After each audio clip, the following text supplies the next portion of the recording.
Hey everybody, it's your girl Bondy Blue, and I am back for another Love and Hip Hop Hollywood review. So before I get into it, I want to remind you guys to become a member. Go ahead, okay? You can hook up over at my Patreon, or you can hook up over here on YouTube. You just click the join button, all right? $4.99 over here, and it's up to your discretion over there on Patreon. Okay, you get the links early, you get the content before everybody else. Okay, so appreciative to all of my members and my Patreons. Thank you guys so much for being so supportive. And yes, let's go ahead and get into Love and Hip Hop, because that is what we are all here for. Yes. So, this is a continuation to what happened on last week's episode when Apple and Lyrica showed up very dramatically. And Summer Bunny, who strangely looks a lot like Black China, is rather upset. She feels like, oh, this lame ass bitch had to bring her back up. And it's like, I mean, yeah. But what you thought it was gonna be, okay? Apple said she came out the cooch ready. Bow, I'm ready. Like, okay, I said no, she didn't come out ready. And then Lyrica says she's so glad that Apple is a real friend to her, okay? Because she knows that A1 is not gonna be honest. So she's gonna try and have a conversation with Summer Bunny so she can get some information, okay, about what went on between she and A1. And see, Summer Bunny seems like she's a cloud chaser, so she's excited to tell her story, all right? She's excited to let everyone know what happened between she and A1, especially on Monday nights on VH1, okay? So at the end of the day, this is working out for everyone, all right? Apple says you got a lot of baggage in that mouth. Like, Apple is up here like it's her own issue. And Summer Bunny says to Lyrica, what do you want, okay? And she's like, what I want? I'm at my friend's party. Who are you? Like, who is this? Like, what is that about? You know what I mean? And I understood it. And Summer Bunny is like, you was talking shit about me online. And it's like, and you fucked my husband. Are you serious, bitch? I'm sorry. I'm sorry. Are you serious, Summer Bunny? Are you out of your mind? Like, I don't understand. It's like she is so defensive. She wants to cry and want people to feel sorry for her. And then she doesn't want everybody thinking that she's trying to sleep with their man, but then she slept with your man. And then she wants you to understand how she feels having to come to you, the wife, and tell you that she knowingly fucked your married husband. And she knew about it, but you need to understand where she's coming from, because she came to you like a woman. I say, little girl, it does not make you a woman because you can shout from the rooftops that you served up your cooch for somebody. Y'all all do that. That doesn't make you a woman. That doesn't make you grown. Okay, because you really didn't have any compassion for Lyrica whatsoever. You were so eager to call her lame. But the last time I checked, Lyrica might be annoying, but she has a real talent. What are you doing here? I'll wait. Okay. Prinky was feeling like myself. Like, hold up, wait a minute. Why are you talking to Lyrica like she did you something? So Prinky starts to, like, get involved, and security comes in, and Ray J is like, there's just too much going on here. And so Ray J, tries to usher Prinky out, because we ain't got time for Prinky to be getting involved in no bullshit, okay? So when security starts to drag out Summer Bunny and her little, blonde-headed partner, the blonde-headed partner lunged at Lyrica when she was clapping because they were putting them out. And security was like, oh no, bro, you ain't about to put your hands on no woman on this set. I said, yes! Because at the end of the day, like, sir, okay? Like, no, this is what we're not about to do. Like, why did you think that was okay? At the end of the day, it's not like, somebody was about to hit your friend just then. You just mad that they was talking shit and cheering that y'all were getting kicked out of the party like the extras that y'all are. You know what I mean? So Summer Bunny is outside screaming, this is my city now. Come outside, bitch. Like, she press. Okay, Yo-Yo comes outside. And Yo-Yo is like, you gotta calm it down. You gotta calm it down and you gotta come back inside. I'm like, okay, Yo-Yo. Okay, I see it. I see where we at with it. I didn't know she was gonna have this much of a role in the show, but this was basically the Yo-Yo show, this episode, to be honest, because there was no, little fizzle popping Monique drama in this episode. So it was just kind of like the Yo-Yo episode. I was like, okay, fine, let's do it, Yo-Yo. So Yo-Yo brings them in to sit next to each other, and Lyrica is like, why my husband? And it's like, bitch, what kind of question is you asking this girl? Like, what you mean, asking why your husband. Ask your husband why him. Why are you a cheater, A1? Like, let us know, okay? And I feel like it's because A1 has self-esteem issues. And it makes him feel good about himself to go and have sex with all these women because it makes him feel wanted. And Lyrica comes with background and baby and cheatations of her own, and that is more difficult, to deal with. So he would rather just go out in these streets and live this Hollywood life he's living in his mind and not really be checked into his life and his family. And that's messed up to me. But Lyrica has to admit that she is flighty and she can be all over the place. And it's possible she could be serving her cooch to any and every, but we just don't hear about it all the time. But she did cheat in the past. So, and then we did the shit with Safari. It's just like, y'all are both wrong. Y'all are both wrong and y'all both don't know how to handle the situation like an adult. Period. Lyrica wants verification about this FaceTime call. Like, what was it? What is the situation? And somebody was like, yeah, we was on FaceTime. It was a FaceTime call. And Lyrica is like, okay, good, fine. Y'all have a good evening. And she starts to walk out. She was like, good, I'll go fuck my nigga now. And somebody is like, why you couldn't say that when you was over here? And she turns around. She was like, so, like, if I would have said it here, there, bitch, anywhere, I'm gonna fuck my nigga. And what? My husband. What you gonna do? Like... But then you want to sit there and cry and woe is me and these people and what they do to me. But at the end of the day, summer bunny bitch, you have a fucked up stank ass attitude. You're a thought and you need to correct yourself. And if you're not going to correct yourself, that's fine. But don't sit up here and be crying, okay, every fucking episode about how everybody is, treating you so badly. Like, when are you going to understand that you reap what you sow? The energy you put out there is the energy you get back, bitch. Okay? Like... I was looking at this little girl like, wait a minute, bitch, are you crying? But then at the same time, hella rah-rah? Like, get your emotions together. Like, you giving way too many different type of personalities, bitch. Put it together. Yo-Yo tells her she needs to go and fix this with Lyrica, okay? You don't need no beef like this in Hollywood. They got a lot of producers who women pay attention to who they work with. And if they find out that it's somebody like her, they're going to be like, sir, no, I don't think so. You will not be in the studio all night with dim lights with this bitch not answering the phone. No, you won't. Yo-Yo says go fix it. So she goes outside and Lyrica is still waiting on her car. Sure. Usually the cars have not moved since they dropped y'all asses off. So, okay. Somebody says, look, okay, I'm tired of people coming at me about, stealing a man or sleeping with their husbands. Like, I'm tired of all of that, okay? So I'm just about to come to you like a woman and tell you what it is. So Lyrica is like, okay, so what's the situation with my husband? What happened? She said, well, we had sex. And she was like, when? She was like, we had sex multiple times. I said, not multiple times, bitch. Not a few, but multiple, bitch. Not a couple, multiple.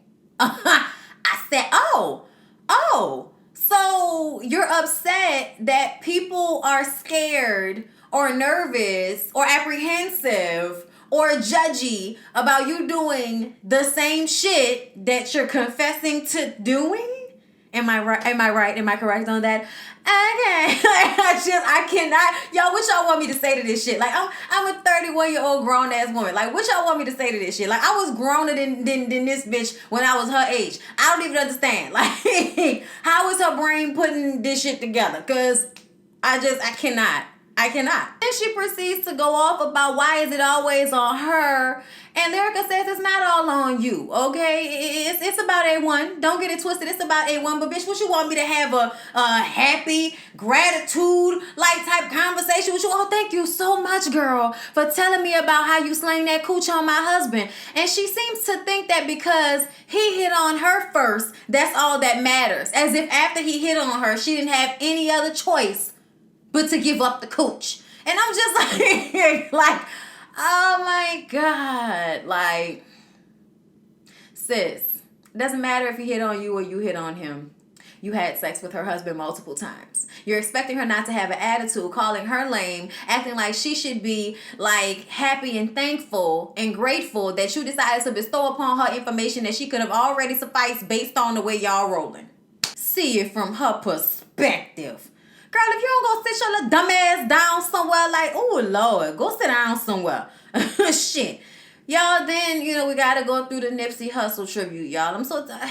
I know we got to do it because it's you know, Love and Hip Hop Hollywood, and it happened, you know what I'm saying? But y'all, it's so sad. And like they got to, you know, every time we got to have an episode about it, it's just so sad. And I'm like, that's not what I'm here for, Mona. Like, I know we have to do it, but I'm not. Okay. So Yo-Yo and Apple are in the car. They're talking about how sad it is, you know, thinking about the kids, the family, you know, how terrible this is for the community and what he was to the community as a 33-year-old man, knowing who he was, having pride in himself, having businesses, telling other people that come from the same place that he comes from, disenfranchised folks, where they need to put their money and their dollar in order to get better in this life and do better money-wise. And he was just trying to help and educate. And that is very important because we don't have a lot of that these days. We don't have leaders. We don't have civil rights leaders like talking about it anymore. That's why people put so much stock into celebrities, because now we've exalted people to places that they don't deserve to be because we like their music or we saw them in a movie that we liked. And that's not how any of this works. But we don't have a lot of other people to put that energy into as far as speaking for rights and for, you know, different cultures and all of that type of thing. And he was that. So it's a loss to everyone. And, you know, totally understand the feeling, you guys. So this past week, I'm going to just give y'all a little insight on my life since we're talking about people that died. So, when I was working at the news station, before I started my YouTube channel, I was very worried about how it would go over at the station because I did work there. So I was nervous about it. And I remember talking to one of the anchor, the only black female anchor, okay? The only black anchor, period, because there aren't any black anchors. They're black reporters. They're black photographers, editors, producers. There are other on-air talent that are, but there's only one black anchor. And that was Nancy Parker Boyd. And she told me that I should start my channel because we would have so much fun. We'd always be joked out. And she was just such a bright, happy, just wonderful person. She reached out to so many of us young people, period, that were coming in and out of the station. She was just so supportive of all of us and just such a great person to be around. And it wasn't until she told me I should start my channel that I actually had the guts to do it. So I know y'all don't know, but you know, it's somebody out here that just passed away that is the reason why I actually decided to do this when I did. She passed away Friday. She was in a plane crash. It was actually a story she was on. And the plane, you know, was already having issues that day. And the plane went down. And it was Friday. I got the call like an hour after it happened. And it was just, it's still like hard to understand. It's still hard to grasp, you know. And there's like a whole little flowers and a cardboard cutout of her, you know, out in front of the station and everything. People are posting all over social media. And like Friday and Saturday, every time I would get on my phone, it would just kind of be like, oh my God, like I would keep forgetting, you know what I mean? And then you'd be reminded again and it's like, oh my God, like, you know what I'm saying? So I get it. To have somebody so influential that meant so much pass in a community, it affects everyone and you feel it. And so that's what everybody's going through right now with Nipsey. And I was just putting my little story out there because that just happened in the funerals this week. But I gotta work, so I won't be able to go. And I was asked to sing for it, and I was just like, oh, no, I ain't gonna be able to go because instead of being on my off day, it's on the day I have to work. So I'm just kind of upset about it, but you know, it's cool. So yeah, y'all, that's what's going on. Nipsey Hussle passing on the show. So Zell is back. And he says he's better, okay? The last time we saw him, he was sucker punching Mr. Ray when Mr. Ray was trying to come and have a peaceful moment with his crazy ass. But he said since then he done got his life together. So him and Paris are BFFs, and they are also roommates. And they go to work out and hike and run up a hill with April because April's friends with every damn body. April tells them about working with Moniece, and of course they're like, why would you do that? Like, why? Like, what is that about? Like, don't do that. Like, y'all not about to get along. Like, everybody is like, this is not a good idea at all, okay? And April also tells them about Brittany B and how her energy was weird, and Zell and Paris say that she'd be better off going on a tour with them. Paris doesn't really seem to like anybody. And she also seems to be still very upset about the K. Michelle situation. And it's like, bitch, are you still talking about her? Like, you still talking about the situation? Please get over it and let it the fuck go. Like, now you just really starting to irk my spirit a little bit. So Zell and Ray have made up since the little altercation. Ray actually came over to him and apologized. I said, he snuck you. What you apologize to him first for? But I guess he was being the bigger person. And Paris says that don't mean that they gotta like him or hang out with him or get along with him or rub elbows with him or smoke or drink or anything else with him. They could accept an apology and move on, but she still don't like him. I'm like, okay, Paris, great. All right. Then they spit a Rice Krispie treat. And that was just sad and depressing, even though they thought it was funny. So, y'all, Fizz says the Millennium Tour, okay, has been a lot. It's been a lot. Raz B has quit and then came back. All right. Then at some point he got arrested and he didn't have a choice whether he was going to be a part of it. I can't remember how that all played out. But there was a lot going on that tour. J Boog and Fizz go to Young Jock's radio station in Atlanta where they're about to do their show. And he hopes the interview is going to be about the music. And I said, Fizz, Lil Fizzle Pop, your music is from 2003. What is that to talk about? There's no new music. What are we talking about? What are we talking about the music for? Of course we're here to talk about the mess that is y'all relationships and lives. Of course that's what we're here for. Like, are you not entertained? What are you talking about? The music. This is for your old music, nigga. Like, get out of here with that shit. Anyway, y'all. So then he grandstands about how great of a father he is and how, all he's worrying about is, is Cam doing his homework. You know what I'm saying? Is Cam getting them grades up? And I'm just like, okay, like, calm down, Lil Fizzle Pop. Calm down. Because Monique already told us that you be out here forgetting to study with the baby and all that, okay? When you was running from the cops, was you worrying about the homework and shit? Get out of here, Lil Fizzle Pop. Okay, y'all, we all know that Fizz is a good dad, okay? But at the end of the day, the nigga loves the fact that everybody thinks that he's a good dad, okay? He is very, very hyped up on the fact that he's always the good guy as it pertains to the parenting situation with Monique, all right? I see it. You ain't gotta see it. I see it. You ain't gotta see it because I see it, all right? Then they talk about Raz unstable ass. Then they talk about Slick and being on tour with Pretty Ricky because Spectacular is there as well, I think. Was Spectacular there, y'all? I think Spectacular was there. And they was talking about how back in the Gap when Jock was on tour with Pretty Ricky and they was all on a bus and Slick comes on the bus and tells all the girls that if y'all planning on using a condom tonight, y'all got to get off the bus. And he said he was joking. I said that nigga wasn't joking. You nasty STD having mama bitch. Okay, like I can't take shit like that. You know what I'm saying? Like, it's okay to get one. You know what I'm saying? You'll get your antibiotic, you'll be okay. But at the end of the day, like, for somebody to actually be out here like, fuck all of that, throw caution to the wind, I want all the raw. Like, I can't.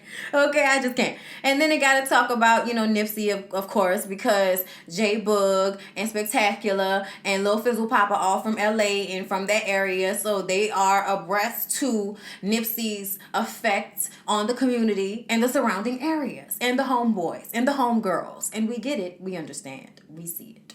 So they have their show, and Omarion and Raz B did not sign the release for Love and Hip Hop, so we only saw Little Fizzle Pop and J Boog while they were on stage, which was kind of sad because you really want that big full stage shot of somebody doing some old okay, little movements and shit, like you be wanting to see, what an ice box used to be and all that. Okay, but we didn't get that, but that's fine. So after they get on the bus or in the car or whatever, I can't remember where they were, but they were talking. And Lil Fizzle Pop tells J Boog that he's thinking about moving in with April because they make each other's lives so much easier. And I said, Fizzle Pop, don't you mean you make April's life easier while you keep her kids and she runs the street with more popular rappers and artists? Is it that more of a clearer picture of what's going on here, Lil Fizz Pop, little guy? I'm gonna let you go. Okay, I'm gonna leave you alone. They discussed the tribute that they did to Nipsey Hussle during the show. They said they were holding back tears. It was emotional for all of them, and they just want to go and hug their kids after that because all these niggas got children. Everybody fucking. So Yo-Yo and Corrupt go to see Mickey Monday. Mickey Monday is a Kenny G looking version of a rapper. Like, I'ma just tell y'all, he has long, luxurious hair, okay? Looks like he goes through a whole bunch of bottles of Suave. And it's awesome. It's great. He's a kind of rocker look. You know, he has a rocker look, but he actually is a rapper, and he's really good. Like, I thought he was spitting. Corrupt was impressed with him, and he sits down to talk with Apple and Yo-Yo and Corrupt, and he and Apple grew up together. And Yo-Yo asked him how he feels about being in hip-hop, you know, being in rap, which is our shit, so to speak. All right? And he says, look, are you asking me if I have an issue with it or if other people have an issue with it? Because I grew up on this shit. My daddy was listening to Pac and Snoop and, you know, all of the 90s West Coast rappers. So he was already growing up in this shit. This ain't new to him. And I'm like, all right, I feel you. So him and Corrupt go walk off so they can have a conversation, and Yo-Yo and Apple have a conversation because Yo-Yo wants Apple to calm the hell down as it pertains to Summer Bunny. And Apple feels like she can't stand a bitch like that. You know what I'm saying? Like somebody that's out here just doing shit just for clout. You know what I'm saying? She can't stand spit. That clout word, goddamn. Swallow that. Sorry. Anyway, so yeah. Apple feels like Summer Bunny needs to just watch her mouth, okay? Watch your mouth, all right? And I feel like Summer Bunny needs to watch her mouth too. Because I feel like she do a lot of this and a lot of crying. And those two things don't line up together, bitch. If you're going to do a lot of this, then you need to cry in the car, okay? You need to cry on your lonesome, bitch. All right? But all of this that you doing, go ahead somewhere with that. Yo-Yo goes on Hollywood Unlocked when April was on there to talk to them about Nipsey. And there was a correlation between Nipsey and Pac and how she felt when she got the call when he was killed. And then Jason brings up, first of all, Jason has a terrible childhood story. I mean, it makes sense. Jason is one of those people that feel like something fucked up happened to him, which is why he can be so harsh and so mean, because I don't think there was a lot of compassion shown to our boy. Okay, I'm starting to get a broader picture of Jason. I'm glad he's working on himself, okay, because this was fucked up. And I didn't want to have to be an asshole in this moment. So he said that he was in and out of foster homes because his mom was a prostitute and a drug addict. And the only person that he really had was his older brother. And they went bowling one night, and some girl gets into a fight with another girl over whatever and pulls out a gun, and his brother ends up getting shot and killed. His head was blown off. And Jason has to tell his brother, I love you, and leave him dead on the floor in a damn bowling alley. And he was like, what, 13? I can't remember what age he said he was, but he had to be like a teenager or, younger preteen or whatever. Either way, no matter what age, that's some traumatic shit to go through. And when you don't have anybody else in the world that you feel like really love you, that is very, very, very hard to go through. And you be forgetting that Jason is old as shit. Like, forgetting that shit. Jason older than motherfucker. So, y'all, A1 is in a car with Pam. Okay? He back in town. He got a show with T-Pain. And Mama Pam is in the car wanting to know, do you cheat on Lyrica with Summer Bunny, A1? And look, A1 is just sitting up there like, he don't want to talk about this. He got the sunshades on, you know what I'm saying? He closed eyes and ears to the bullshit. He don't want to talk about none of this. He get upset with his mama. Mama, I want to talk about this dumb shit. And she like, oh, who you talking to like that? Who you talking to like that? You ain't talking to me like that. You got me fucked up. And he was like, man, I could have just took my own car for all this shit. Well, get the fuck out there. And then he get out and walking, him and his little tight shorts on into the venue so he can get ready for his show. Meanwhile, Lyrica and her homegirl Sia are in the car on their way there. All right, so he getting ready to get on stage. He really thinking he about to go through all of this and he ain't gonna have to deal with her until he ready to deal with her. But while he's on stage, he look to the side and see her ass backstage looking real, real worried. She looked upset as shit. Her eyes was bucked. I was like, oh, that girl ready. She is trained to go. And so is her homegirl. Y'all, this ain't how you handle this. Do y'all hear me? This is not how you handle this. If you want to have, okay, look, I'm sorry, I gotta get on soapbox right quick. I often do. That's what I do here. I be on my soapbox all fucking day, all right? But I'm gonna tell y'all what I know, all right? And what I do know is, In order to keep your marriage successful, you have got to keep people out of your business. You have got to keep people out of your marriage. And you have absolutely got to keep people out of the personal conversations you have with your man, with your husband, with your wife about personal shit going on in y'all's marriage. Okay?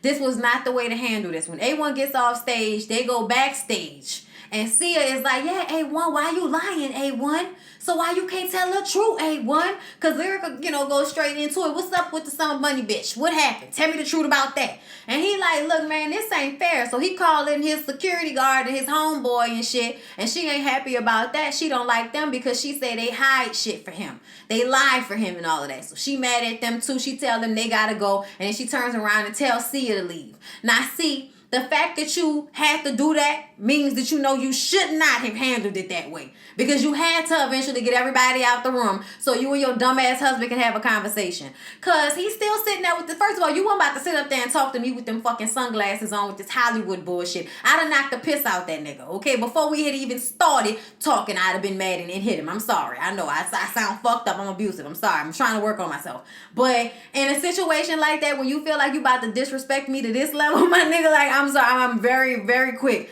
to backhand the shit out of a significant other for stuff like this. I'm sorry.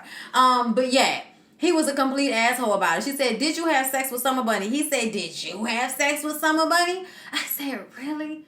And then once everybody leaves, he admits it, but he's still...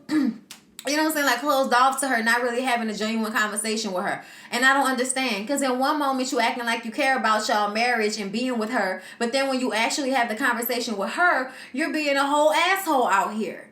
And he says that he slept with the girl and that she did what she did last year. And it's like, dude, you cannot do that. Because you took her back. Y'all renewed y'all vows. She had a baby. You can no longer use what happened before all of that against her. Because you now continue to cheat. You'll continue to do the wrong thing. Y'all both was fucking up even before now. Okay? The Summer Bunny shit happened around the same time that she cheated. But at one point, it's like, when are you going to put all your shit on the table? A1 is stupid because as soon as her shit was on the table, you should have put all of yours on the table. You can't move forward with somebody, put y'all, do y'all vows all over again and put on this show for everybody. Y'all can't do that and then not put everything on the table. Because then when this type of shit happens, you mad. You mad because now you got to relive some old shit. Well, maybe if you would have said something a long time ago, she wouldn't have been able to get caught off guard with no story because she would have already knew. And then when you had the opportunity to tell her, you didn't want to tell her because you didn't want to have to be wrong in an argument with her. Because it's always about you not giving a fuck. A1 is an asshole, y'all. And she's crying and singing that even before that. He leaves her at home. He don't pay no attention to her. He's not really involved in their relationship like that. And she just can't be with him no more. And he like, oh, word, it's like that. And it's like, so you care, my nigga? Oh, we gonna act like you care? So you care? Like, is that what you're saying? You care, you care. You care? You care? Really? Okay. Okay. Yeah, then everybody, they have another little Nipsey Hussle tribute in April. And, Fizzle Pop, J-Bug, all had, Spectacular, all had wonderful words. And people who were out there at the vigil, at the procession or whatever, had things to say about him. And, all much of the same great guy, community, family, all of that. So yeah, y'all, that's it. That's all. I hope y'all enjoyed the review. Please don't forget to like, comment, and subscribe to my channel if you have not already. I love y'all. I'll see y'all in the next one.